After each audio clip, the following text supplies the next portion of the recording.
Welcome, everyone. I am Dr. Jay Barth. I'm the Chief Education Officer in the city of Little Rock, and we're thrilled to have you all with us this evening for this conversation.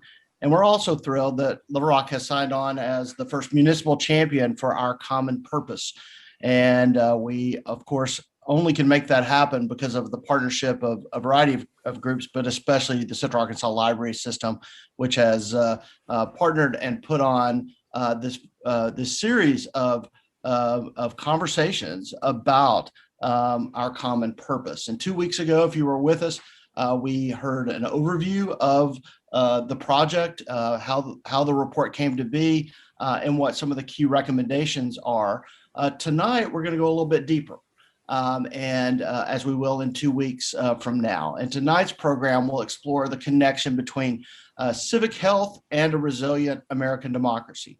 And we will hear from leaders from across the United States who have used innovative research and outreach to develop programs that are strengthening the civic health of their communities, bridging divides, and shoring up democratic engagement.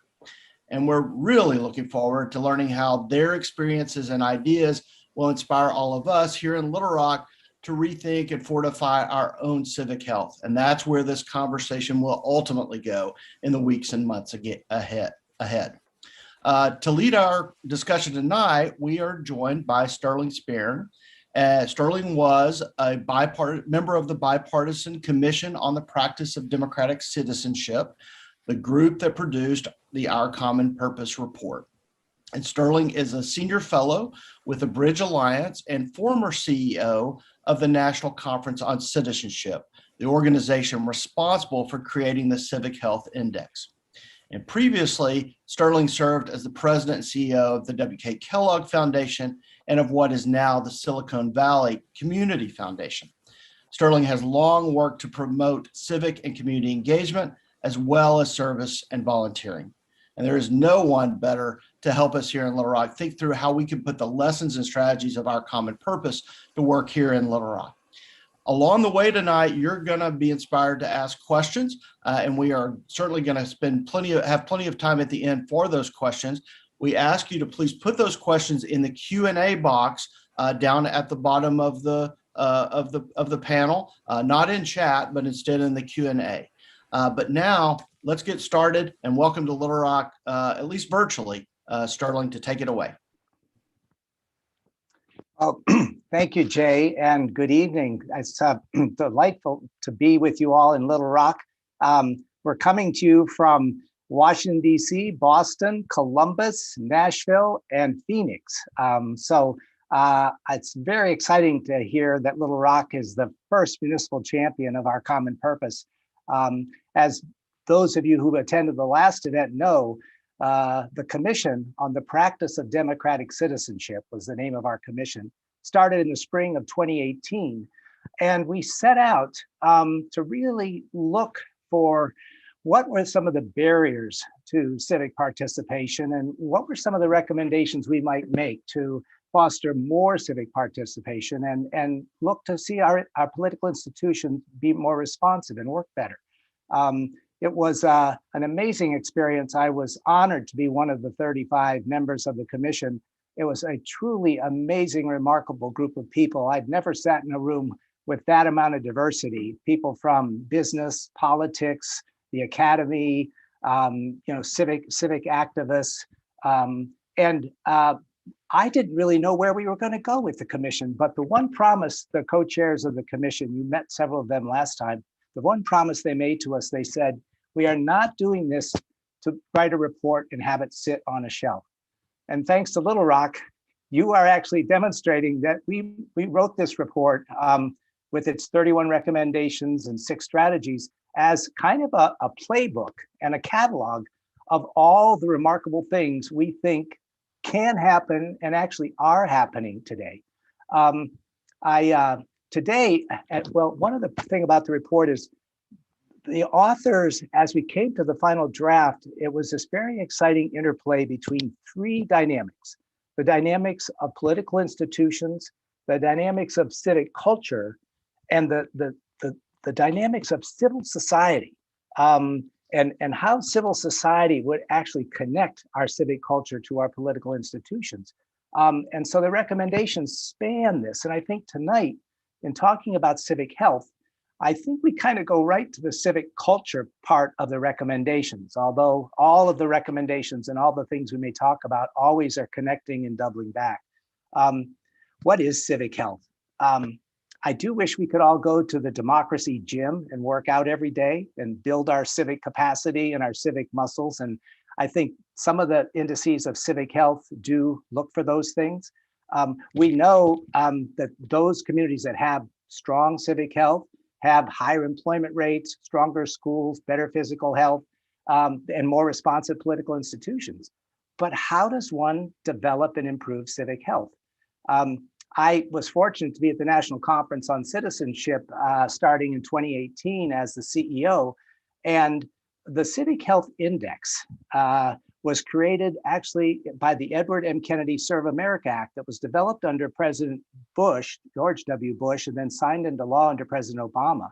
But in that law, the Congress said that the Corporation for National and Community Service should work with the National Conference on Citizenship to develop a civic health assessment. And out of that came the Civic Health Index, which is based on varying times 16, 17, 18 factors that are taken from the current population survey. And you've had a recent report on Arkansas civic health that refers to some of those. But it goes far beyond the first indicators most people think about are rates of voting, rates of volunteering, charitable giving. But it goes into much more nuance. And the report that you had recently issued in 2018 talks about some of those things.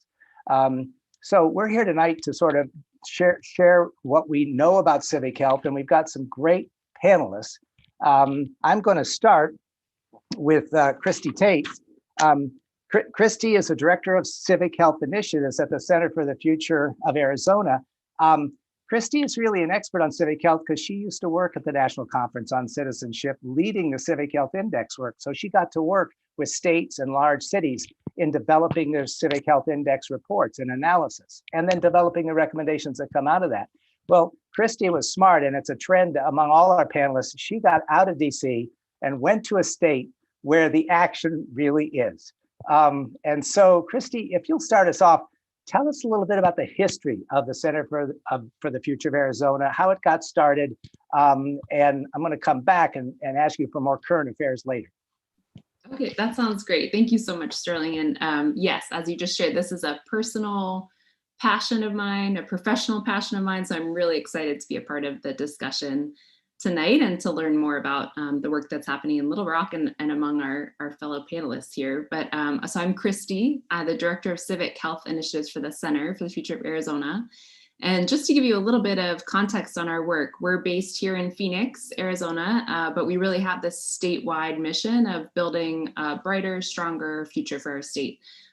So we do that in a few key areas that really speak to kind of our origins as an organization. The first is really in listening to Arizonans to understand what are our shared concerns and priorities, and to use that collective process to develop a shared vision of success. So that was really the cornerstone to the center's beginning and still drives us today in our work. And it's a shared vision that we call the Arizona We Want. We then also bring trusted data to then measure, well, how are we doing on those key issues of concern to Arizonans, and how can we use data really as guideposts to drive discussion and decision-making. And then we work alongside partners to advance solutions and to advance action on a number of those areas. So we're deeply engaged in K-12 education, innovation here in Arizona, in workforce development, and in civic engagement work as well. So all of that work really stems from that fundamental belief that Sterling shared, that civic health is ultimately our civic capacity, our muscles, right, to solve problems and to generate solutions. And it's ultimately core to how we're going to be able to thrive in our communities and a state. So we've been really serious about both the measurement of civic health and then really driving action in partnership with others and through our own initiatives to really strengthen our civic engagement and really strengthen those civic muscles as a state. So I'll share a little bit more as we get going in the discussion.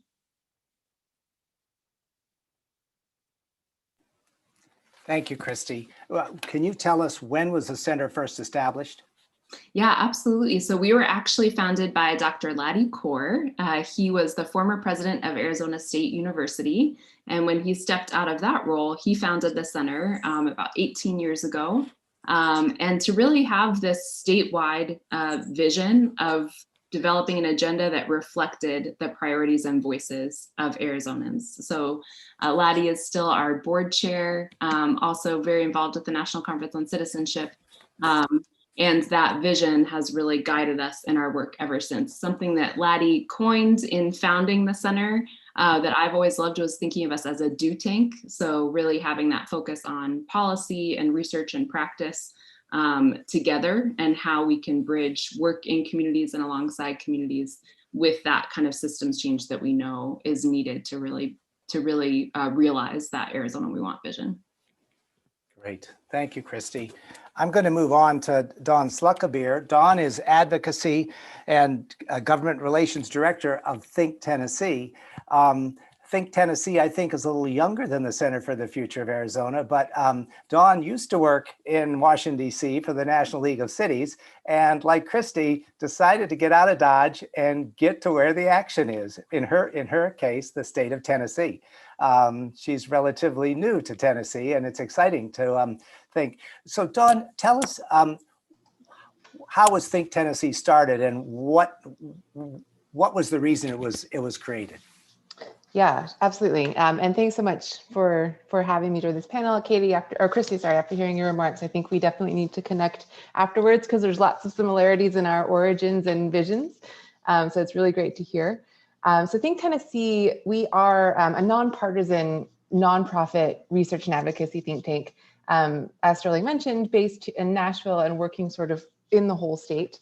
Our organizational vision is a state where all Tennesseans are both civically engaged and economically secure. So we are young. We're young, like Sterling mentioned. We just turned 4 years old this year, and we're a small team of 4 at the moment. But we were formed really with the idea that systemic challenges require public policy solutions. And we identified as sort of 2 of the most pressing challenges for our state as too many Tennesseans are struggling financially, and too few are civically engaged in the policy decisions that affect them. And we chose specifically civic engagement as a starting place, because in looking at sort of those key indicators of engagement, both registration, and voter turnout, we saw that Tennessee consistently trails most other states. At the time that we started as an organization, the sort of most recent election data that was available was for the 2014 election. And so in that year, Tennessee ranked 40th in voter registration out of 51 states in DC, and 50th in voter turnout. And so, and it's been pretty consistent in the low 40s. It wasn't a one-off, it isn't a one-off. So it seemed like a good place to start if we wanted to have an impact, to focus on civic engagement. So we work really to research policy solutions, oftentimes looking to other states to see what might work for us here in Tennessee. We engage with leaders across the state and on both sides of the aisle to really help inform and influence their decision makers and community members, just putting information out to help folks sort of understand the challenge and understand the solution. And then we advocate for policies that we think will help our state become what we want, what we know it can be, and what we want to see it be, which is that place where every Tennessean can be civically engaged and economically secure. So that's where we sort of started and how we approach our work. Thank you, Dawn. I'm going to come back to you shortly, but I'll go to our third panelist, the Reverend F. Willis Johnson. Willis and I are both associated with the Bridge Alliance. He is the new vice president for partnerships and programming at the Bridge Alliance, and it is a coalition of almost 100 different nonprofits, very active in the democratic reform world. But Willis comes at this work after 19 years working as a pastor in Indiana, I think, Missouri, North Carolina. And he's also been a consultant and a trainer for nonprofits and many faith communities. And I'm really interested in Willis joining us, because I was always taught you shouldn't talk about politics or religion at the dinner table. So I'm fascinated to hear how he brings that faith background to this exciting moment in American history. Well, thank you, Sterling, and to my fellow panelists, and to all who have extended this invitation. I mean, you can't try to encourage people without understanding where they need to be encouraged. And so for all our Arkansans, okay. Anyway, but no, seriously, I mean, our faith traditions, our faith has both a response to and oftentimes is concerned with our well-being fully, in terms of not only how we live and how we are able to provide for ourselves and each other, but even how we account for one another, and how we account for our responsibility as stewards of what is creation and created. So I have an interesting twist about one, how we live into our faith and how we share that faith. But what better social network, what better a space of enterprise and resource than faith communities? And I'm excited that we get to continue that in ways through the work at Bridge Alliance, particularly where we are focused on this understanding that not only are there, diverse and wide spectrums of ideology and an idea and imagination for the democratic process and ways to live into the democratic republic, but also that we ought to have a commitment, and we help to create and sustain this, or hopefully encourage it and sustain it through our work at Bridge Alliance, that we should have a culture and a climate that is inclusive, that is equitable, that is well represented, and I think, just personally, those things are not antithetical, whether that's in public space or in what some would deem as sacred space. But more importantly, they're collectively or mutually, they understand these as moral imperatives. And hopefully we see our faith and our faith practices, but also our civic citizenship in similar ways, in like ways. Thank you, Willis. I'm going to come back to that too. Christie, one of the recommendations in the report is under our category 3, ensure the responsiveness of government institutions, and it encourages people to look for innovative ways that people can participate. It's interesting that when we measure voting, excuse me, which happens only once every 2 years or sometimes every 4 years, but what happens on the other 364 days of the year? How do people build their civic health, and how do they participate in ongoing governance and ongoing civic and political activities? I know you have had some pretty exciting success with the notion of participatory budgeting in Arizona. I only learned about participatory budgeting just a few years ago, and it really seems to be taking off as what I call one of the on-ramps to civic engagement. Would you share some of the work the center's done with participatory budgeting and how it's grown in Arizona?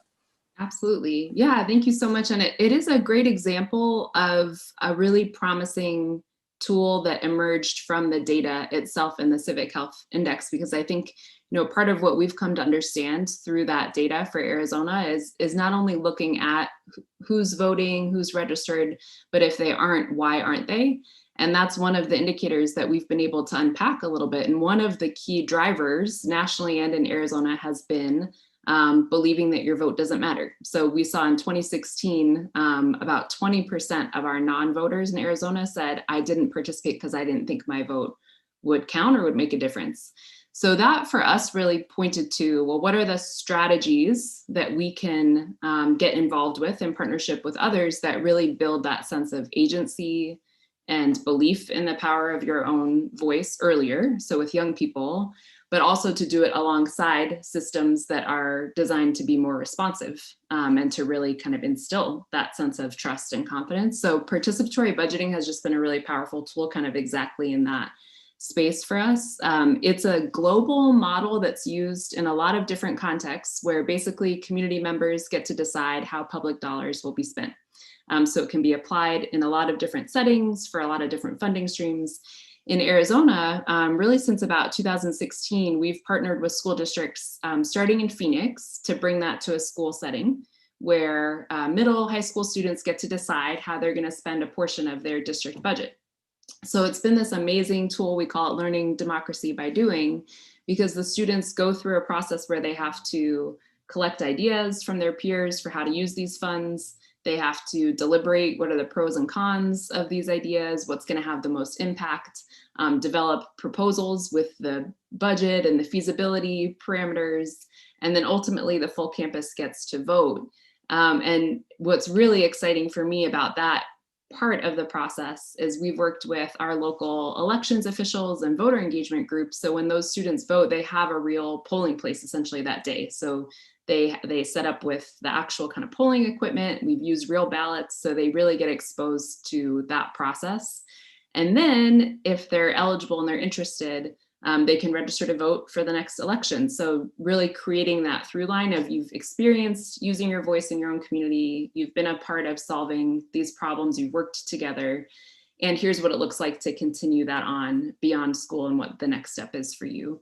So it's been just a few years in Arizona that it's grown dramatically. We've actually seen about 5,000 new voters registered through those school PB vote days, which has been just really amazing. And we're now scaling it and hoping to bring it. Ultimately, the dream is that every student in Arizona goes through a process like that in that civic skill building and really seeing themselves as agents of change in their own communities and working with leaders who are putting that faith in them, which I think is a really key part of it. Is it's working with school staff, teachers, district leaders who are saying, we trust you to make these decisions, and we're going to hand over, money and control to bring you into that process. What's so great about that example, as you shared it with me last week, you get two brownie points for that because it's creative participation, which is in the report, but we also had a recommendation that all 16 and 17-year-olds should be pre-registered to vote automatically and get training. And all new voters should get training. You might get three different scores on that one, on participatory budgeting. So that's really exciting. I'm going to shift to Dawn now because Dawn shared with me, I got it off the Think Tennessee website, this fabulous report that they did in dialogue and consulting with mayors all over the state of Tennessee. And the report that just came out in January of 2020 is Tennessee Mayors Growing Civic Engagement. And Dawn, share with us how that manuscript, that catalog of practices came to be, and maybe share some of the innovations that your mayors are pursuing right now. Sure. And thanks for that. I think it's, in thinking about it and hearing these conversations, I feel like it is a mini scale on a mini scale, a little bit about what the Academy produced with this report as well. So on a much smaller scale in the state of Tennessee with a couple of communities, but so a lot of our civic engagement work does look to sort of policies and practices of civic engagement, like how do we register to vote? How do we cast our ballot? But another part of it, we're also looking to what Christie mentioned, why are Tennesseans, why may they or may they not be voting and participating in these elections? So we, in the lead up to the midterm elections in 2018, we partnered with Humanities Tennessee to co-host a series of 6 community conversations around the state. We heard from over 100 people from all across the state, Middle Tennessee, East, West, rural and urban communities, asking them all, that question, posing that question to them. Why do you think that Tennesseans aren't voting or participating at similar rates to our neighbors and our peers? And we heard a lot of things, issues like things that could be classified as like structural challenges, things like there's a voter registration deadline that may be preventing some people from being able to cast a ballot. But there were also a lot of personal challenges, similarly to what Christie highlighted, people not really feeling like their vote's going to matter, both sort of in the outcome of the race, but also just not being able to connect it to the impact of their day-to-day. and not seeing that connection. So one of our takeaways from that series of conversations, was that there are other levers to pull besides public policy to sort of tackle this issue. That there's a need for deeper engagement, and who better to lead that type of engagement than our local leaders, which I think was in part influenced from where I came to Think Tennessee from. Sterling, as you mentioned, the National League of Cities. I worked there for a number of years, and we worked with city mayors, all of the time to figure out ways to utilize their roles as city leaders to help, whether it's sharing information or serving as a resource and providing access to benefits and services for their community members, just figuring out what was possible for city leaders in that role. And so that's sort of how this project came to be. We launched this Tennessee Mayors Growing Civic Engagement. It's a cohort of both city and county mayors from around the state, all of whom really have committed to making, have identified civic engagement as a priority. They recognized that we as a state can do better than 50th in voter turnout, and we should be doing better. And they wanted to understand how they could help sort of move the needle. So we've been working with them for the past couple of years, just helping them as they identify, what that means and what that looks like for their specific community. So unfortunately, there's no one answer of how to solve this problem. Like we can't build the solution and bring it to the mayors and say, this is how you do it. So we're leaving it up to them to really understand and assess really, what is the number one priority? What are the sort of assets that we have at hand? Where are there gaps in the community where additional support and additional attention might be helpful and impactful? And then helping them to sort of build out an action plan of how to achieve those goals that they've identified. So the report summarizes the ways that these mayors have gone about doing that. So it's early days, really. It's the sort of the beginning end of the project where mayors have identified goals like, for example, a couple of mayors have identified really deepening engagement with their youth, similar again to what Christie mentioned they're doing in Arizona, wanting to sort of plant those seeds of civic engagement in the community's teenagers to sort of build that connection and to understand sort of what local leaders and local government, the impact that it has on your daily life, but then also to sort of plant the seeds of the experience. Like I love the participating in mock elections, because that just creates a habit and a pattern, and you understand, it's not an unknown that is intimidating in some way. So some of the mayors are looking to either strengthen their existing mayors' youth councils. A couple of them don't have that sort of resource, and so they're looking to figure out, how can they bring a tool like a mayor's youth council into their city or their county. And a couple of others are looking at what are the resources and sort of tools that we have as a city government where we're already interacting with our community. How can we integrate sort of civic engagement messages or reminders or nudges into those interactions that we're already having to kind of help, again, deepen that level of engagement. So lots of good ideas coming out of Tennessee. I'd like that you said you didn't describe the mayor's work as best practices, but as up and coming practices. Exactly. It's like, yeah, we're always just, but it's okay to borrow, beg, and steal a good idea from one city over or one county over, let alone one state over. Well, let me go to Reverend Johnson here. Willis, I'm really interested in your background. As a faith leader, one of our co-chairs, Eric Liu, talks a lot about how democracy in America is a very creed-based, faith-based belief system. And he said he sometimes gets criticized for using religious metaphors from both sides, very religious people or secular people. But in I'm old enough to know what a role the church has played historically in the United States. I came of age during the Civil Rights Movement, and I've studied that history. How do you see not just the church, but faith communities? And since you've now jumped into the democratic reform world with both feet, how are you seeing this creative connection of faith traditions and the current challenges we face? The report did not pull any punches in acknowledging all the challenges we face as a country. severe economic inequality, racial inequality. You've worked in these areas. So I'm curious what you're seeing as this connection of faith and pro-democracy work. Yeah, well, I think it's important to note that for many folks, there's never been this kind of divide. I know that there's a tendency to want to identify the sacred and the secular, but the things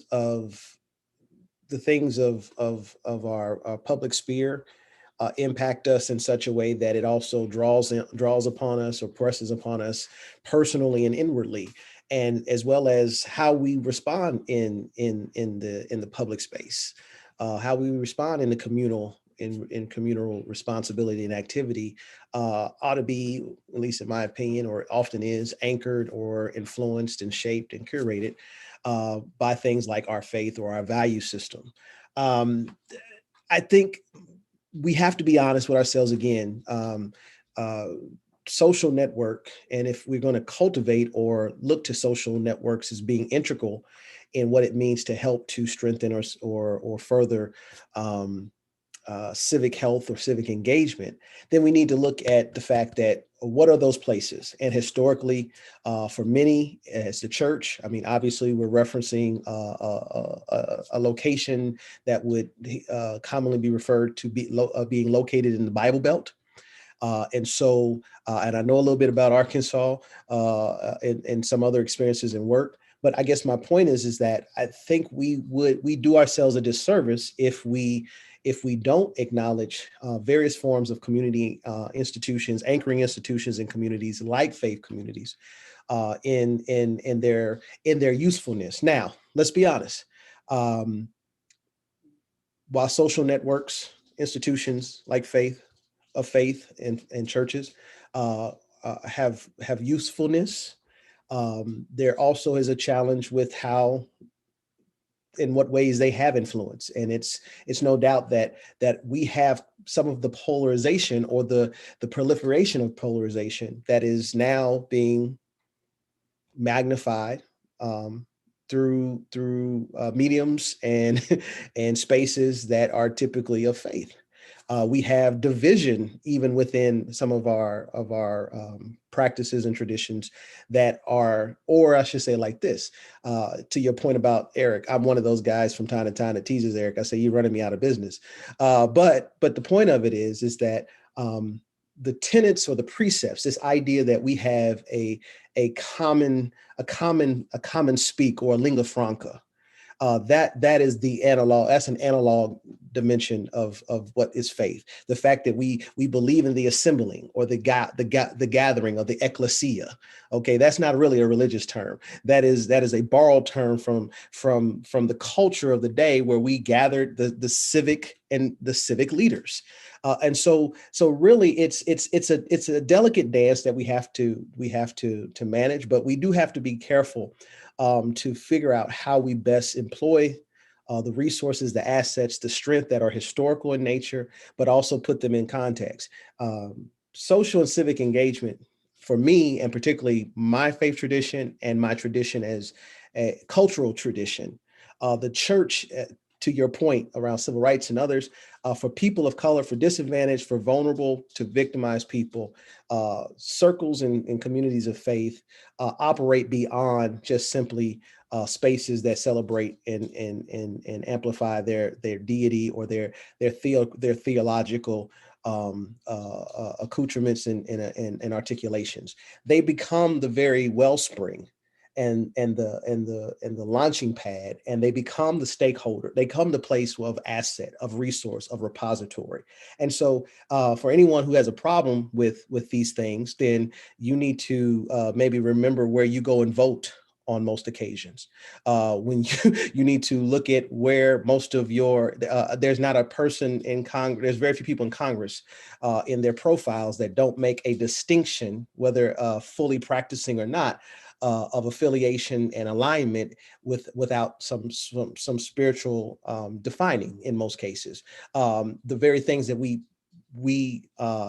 hold out as our declarations or as you said, the creeds and the things that we state or that undergird what we are as a democratic or democratic space, find their origin in things that are not just merely social or public, but are in this private kind of secular, what would be considered sacred kind of annealing. So I just think that we have to learn what that means. I think there is a difference between proselytizing and witnessing.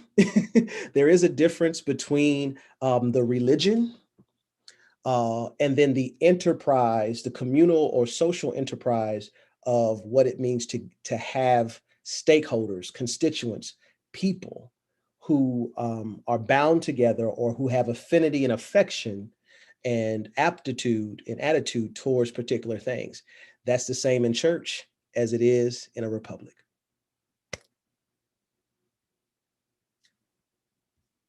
You made me smile when you said, remember where you vote, because I vote at the Goodwill Baptist Church, just 2 blocks from my house.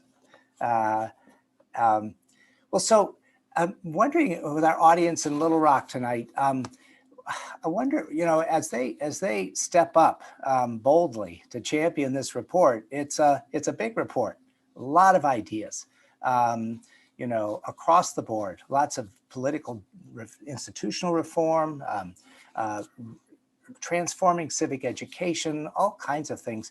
Do you have any advice for our colleagues in Little Rock? Where do you start? Is there one place to start?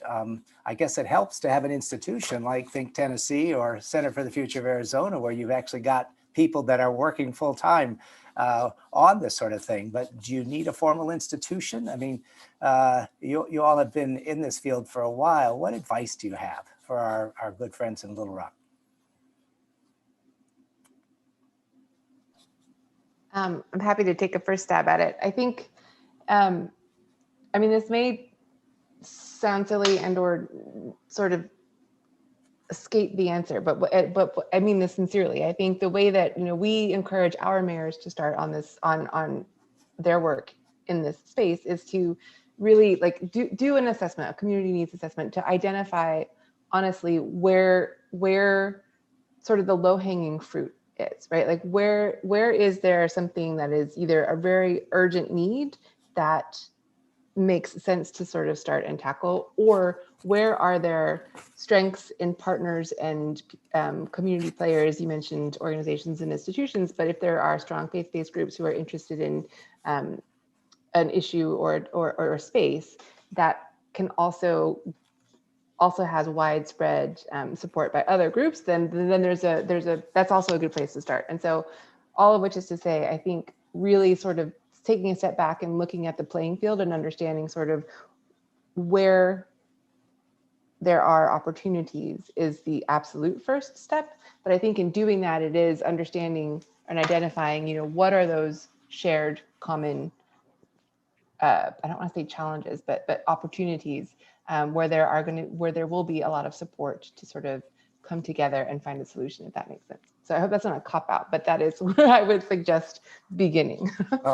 Well, actually, I heard you say low-hanging fruit, but you also were saying you might have to start with the biggest issue right in front of you, because that's got everybody's attention. We do have a really good question from our audience.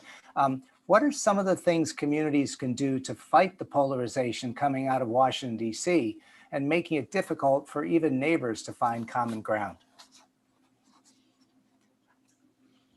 I can take a stab at this one and would love to hear others' thoughts too. I mean, part of what's been really exciting in our work in that vision, the Arizona we want, recently is we launched that partnership to formulate that vision back in 2009 with the Gallup organization. We actually did a statewide poll of Arizonans in 2009 to understand what are those shared concerns and priorities for the future of the state. What do we have in common? Really, what's our kind of common roadmap for the future? And we actually 10 years later just did a refresh of that survey statewide in the fall of 2020. So a really complicated time to try and kind of gain those insights, and just released the results of that report. And we're really struck by just the resounding common ground when you turn to Arizonans across the state and say, what are the issues that are top of mind to you that you think matter to the future? And what are the actions also behind those you think we need to be taking as a state? We had actually over 40 actions across 7 major issue areas where Arizonans agreed at like 70% of the population or higher, and regardless of demographics, geography, political affiliation, in strong favor to move the state forward. So those spanned everything from actions in investing in our education system, in civic engagement of investing in having really accessible, convenient elections with early voting and mail-in ballots, in supporting our dreamers with a pathway to citizenship, in protecting natural resources. So in a really kind of wide-reaching agenda, to see that kind of common ground and so much alignment in a state that is actually, when you look at the data, pretty nearly split a third as folks identifying as Republican, Democrat, and Independent.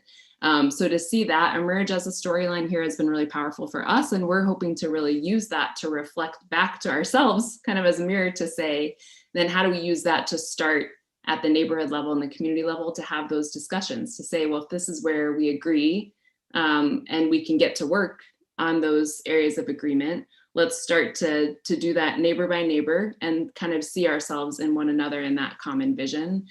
So that's just an idea, but it's something that's been giving kind of me and us a lot of encouragement to see that level of consensus and alignment in a time when you maybe wouldn't have expected to see that. I have another question from the audience because I know we could stay on that one, but let me throw this out to you too.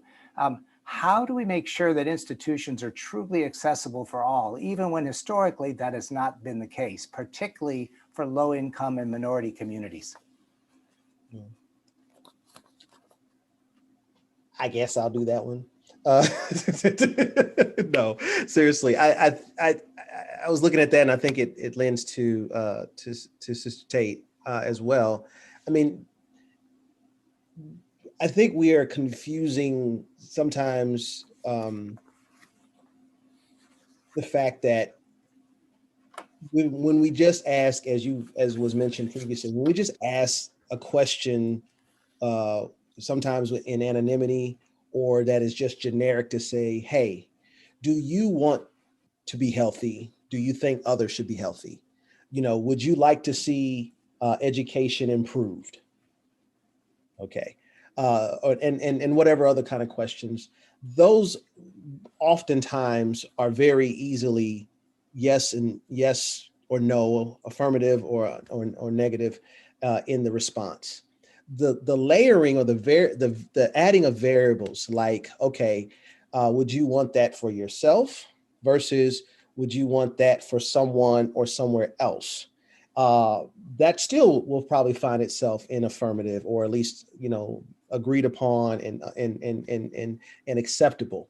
Would you like to be responsible for having to absorb the cost? Or if it's assumed that you're going to lose or lessen in some way from yourself for that to happen for someone else, then that's where we get into the elements of this question. The reality is this, we have to, and it's been said, we have to acknowledge first and foremost where things are not right.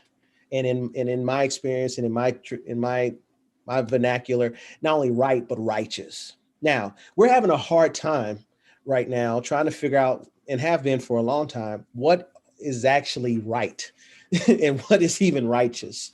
But if we look at that from that perspective, or answer that question or raise that question, that's one thing. Second of all, not only where is and what is not right or righteous around me or near me or before me, but who is not, or who is affected by when things are not right or righteous, or when people don't have what I have or have what I think would be necessary in life. What does it mean to affirm the dignity or the respect or the value of that individual or of that place, or whatever the proper noun may be? And then we have to act on how we're going to decide to do it. These are not complicated things. And I think that the way institutions begin to be responsive is be responsive. I've said this at Hendrix College. I've said this at Philander Smith. I'll say it again in a couple of weeks when I gather with a group of folks from the United Methodist Church in Arkansas. Here's the deal. If you walk into the room and you're the only one that has your experience, or if you walk in a room and everyone has your experience or your significant, your whatever, then that should be a place where we start to make assessment. And when we're the only people in the room that look like each other, but we're inclusive, no, that's not by, well, that's just how it's always been. No, it's always been intentional. It's always been planned. It's always been organized, and especially in different places like Arkansas, where things are the way they are. So I know I oversimplified and taken too long to really answer the question, but it's just that kind of reorientating. It's not about, do we start another organization? That's great, and we should have it. It's not about which ones are doing right or wrong. No, it starts with you. Systematic dismantling or transformation starts with, because systems are not human. It starts with individuals within and who benefit from or complicit with or engage in system that make up system. And so if we want to dismantle the system, if we want to transform, we transform it beginning with what we do and how we think, how we see, how we act, and be willing to wrestle with the very uncomfortable questions and realities that are around us that then speak to how we look different, be different, act different, provide differently. Thank you, Willis. Wow. I'm going to put the next question to Dawn. It's not an easy one either. It said, this questioner said, I think the major issue that should be addressed in Arkansas is hunger, or people having enough food for their families, especially during summertime. I thought of Think Tennessee, Dawn, because the mission of Think Tennessee is to have everyone civically engaged and economically secure. And I think often those of us that are trying to improve and reinvent our democratic system, many people come to this because they're so frustrated at not getting progress on the policy issue that matters most to them, which could be hunger, which could be economic inequality. How do you see those two issues connected? Yeah, I mean, I think that's exactly right. And that is a lot of how we frame our approach, is that one of the reasons for that disconnect with civic engagement could be the frustrations between constant and consistent struggles of not having enough food on the table, or just, or all, whatever the challenge of the moment is, not being able to ever see sort of success or to see the system working the way that you want to see it or for you is part of what causes that disconnect, to make folks wonder, why should I even bother to vote if nothing is going to happen? So I think one way that we sort of also look at it, and I think, it was a bit also in the way that we worked at NLC, the National League of Cities, is that local government provides an opportunity. It is, you're at the closest it's the closest level. You have the closest, literally closest relationship to your local leaders and the decision makers. If you're attending city council meetings or county commission meetings or, city hall, whatever processes, you can have access to those conversations in a way that you can't necessarily in Congress unless you are living in DC. But you are also sort of, you're more impacted by the decisions that are made at the local level. And so one of our mayors has given a couple of presentations with us, and he sort of, he tells it way more elegantly than I just did, because clearly I'm not a mayor and can't put them in the same words, but he stresses the importance of the fact that, these local issues that he sort of oversees and has some power over are the ones that are going to matter most to you as a community. And that is also, by chance, the closest relationship that you have with a leader, so that you can have conversations with them about the problems that are affecting your day to day. And so with this specific example about hunger, a lot of it is sort of federal level decisions about federal programs and access to summer meal programs for students and things that are at the federal level. But a lot of it also then could also be determined at the local level for conversations to city leadership to understand what resources are available and how to sort of solve this problem. And so it's not, I feel like I'm not answering the question, but I'm circling the question in my mind that I can't quite put my finger on. But this is it's almost like the more specific an issue and the more local the solution. That's not the right way to say it. I'm just circling. I'm not going to be able to answer that question because I can't connect the dots. But I think that there is an opportunity there just to focus on the access to the local level. And I think that goes back to the previous question about when the commission held listening sessions, 50 places all over the country.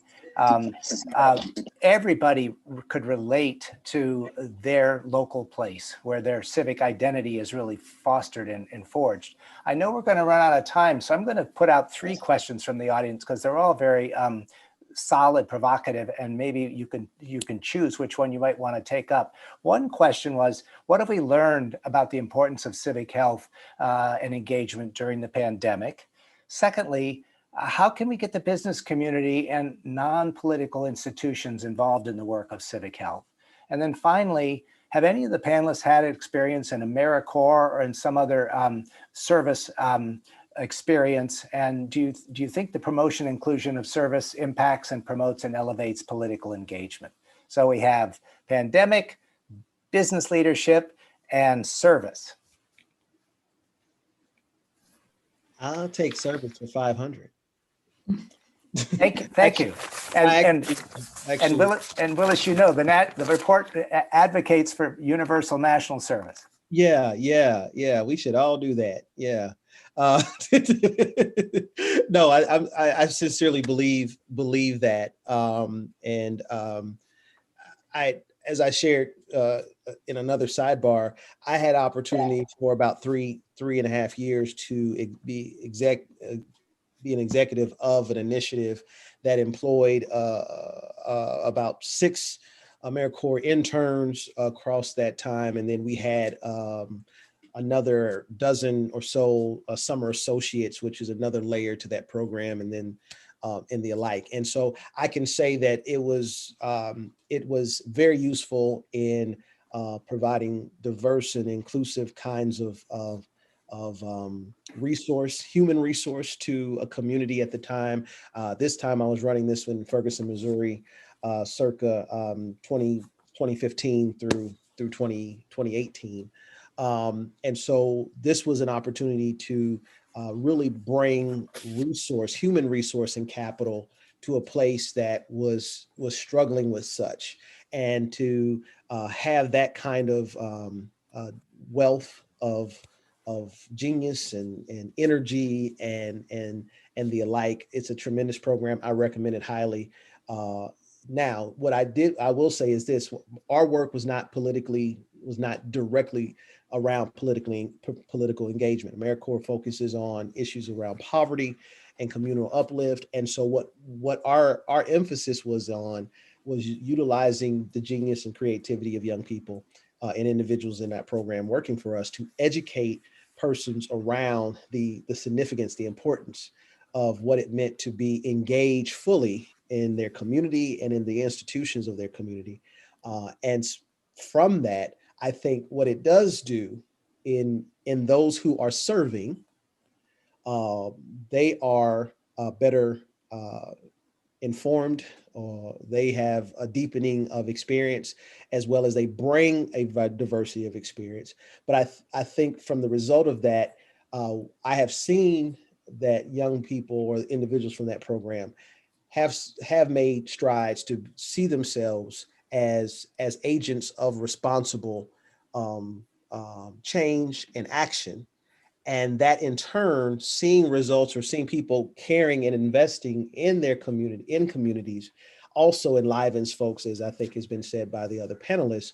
When people see good stuff and they see wins and they get wins, they want to win some more, whatever that may mean, or see successes. And so this onus, this shared ownership and this shared empowerment is what I think leads us to be even more open and curious and committed to the larger and greater efforts that are indicators to civic health. Thank you. How about lessons learned from the pandemic? Importance of civic health. I'll chime in on that. I mean, I think that I think back to what you shared, Sterling, at the beginning about kind of the intersection of civic culture, our political institutions, and civil society, and just how much our civic health and our civic capacity has been tested, and the demonstration of how critical it is to our broader well-being in each of those dimensions. I mean, thinking about civic culture, kind of our care and commitment to one another, right? And support of our neighbors and our communities. And then in the political institutions, whether or not we have responsive government that can respond and tackle tough challenges, and our civil society, the ability through kind of the non-governmental, sector to be able to respond and come together to solve these challenges. So I think it's really for us reinforced that understanding that we need the whole of our communities working together to move forward, and that again, coming back to just that the muscles part of strengthening those muscles and the capacity to be able to do that, I think has been made, really evident by a lot of the challenges we've been facing. Yes. And anybody else want to talk about, are we running out of time, Jay? I don't want to overstay our welcome here, but we got one for maybe time for one more comment.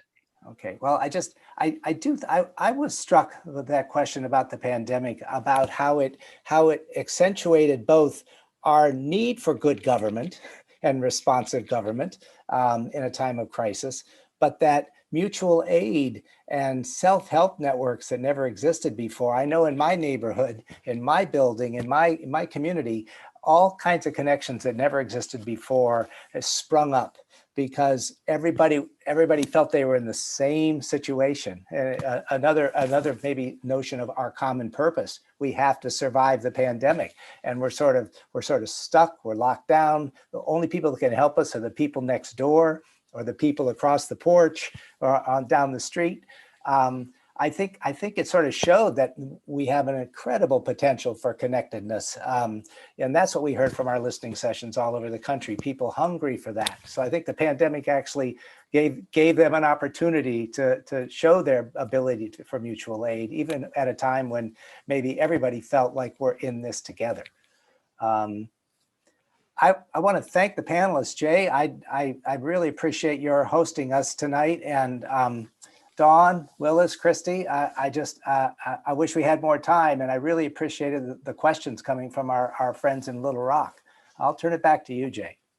Thanks, Sterling. And thanks, Willis, Dawn, Christie. Thank you all so much for giving your time, your thoughts. And, tonight was a combination of kind of wow moments and then deeply tangible, usable examples of how to invigorate civic engagement, like handing over a portion of a school budget to students to help them make decisions. That combo of big and small, but very important, was fantastic. And I thank you, Sterling, for coordinating and leading the conversations tonight. And again, thank you all for the attendees for being a part of the conversation as well. In 2 weeks, on May the 27th, we will return for the third event in the series, and it will focus on imagining a media that is focused on promoting healthy information rather than misinformation or disinformation. What kind of media do we need to serve community needs and strengthen civic culture? What does that look like? And again, we will have folks from around the country who are finding innovative ways to rethink how media, including social media and digital media, can work for the good of the people. And so we will be back on May 27th. I invite everybody to return. Please spread the word about this conversation. And thank y'all, and have a wonderful evening. Bye-bye.